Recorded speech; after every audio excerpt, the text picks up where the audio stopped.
మళ్ళీ గౌతమ్ని ఇలా అడుగుతూ ఉంటుంది. ఏవండీ, ఇలా అడుగుతున్నానని ఏమీ అనుకోకండి. మీరు ఆ రోజు నిజంగానే అరవింద్ బాబు గారికి సారీ చెప్పడానికే ఫోన్ చేశారా అని చెప్పి మళ్ళీ అయితే గౌతమ్ పైన అనుమానం పడుతూ ఉంటుంది. అది విన్న గౌతమ్ అయితే ఒక్కసారిగా షాక్ అయిపోతాడు. ఏంటి మళ్ళీ కూడా నన్ను అనుమానిస్తుందా అని చెప్పి గౌతమ్ అయితే అలా ఒక్కసారిగా షాక్ అయిపోయి ఆలోచిస్తూ ఉంటాడు. ఇప్పుడు నేనేం చెప్పాలా ఏంటా అని చెప్పి అనుకుంటూ ఉంటాడు. ఇంతలో అక్కడికి వాళ్ళ అమ్మ వచ్చి, గౌతమ్ నీతో మాట్లాడాలి, పక్కకు రా అని చెప్పి పక్కకు తీసుకుని వెళ్ళి, రే నువ్వు నిజం చెప్పురా, వాళ్ళండం వీళ్ళండం కాదు, ఇప్పుడు చెప్పు, నా మీద ఒట్టేసి నిజం చెప్పు, అరవింద్ని చంపించింది నువ్వా కాదా, నిజం చెప్పు అని చెప్పి అంటూ ఉంటుంది కౌసల్య. అది విన్న గౌతమ్ అయితే ఒక్కసారిగా షాక్ అవుతాడు.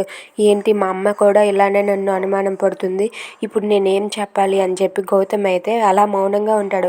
నువ్వు మౌనంగా ఉంటే నువ్వే ఈ హత్య చేసావని ఒప్పుకున్నట్లుగారా, నువ్వు నిజం చెప్తావా లేదా అని చెప్పి తన చెయ్యినైతే ఒట్టేయించుకుంటుంది. అదైతే గౌతమ్ తీసేసి అలా మౌనంగా ఉంటాడు. అది చూసి కౌసల్య అయితే ఒక్కసారిగా షాక్ అయిపోతుంది. If you like this video please like, share and subscribe.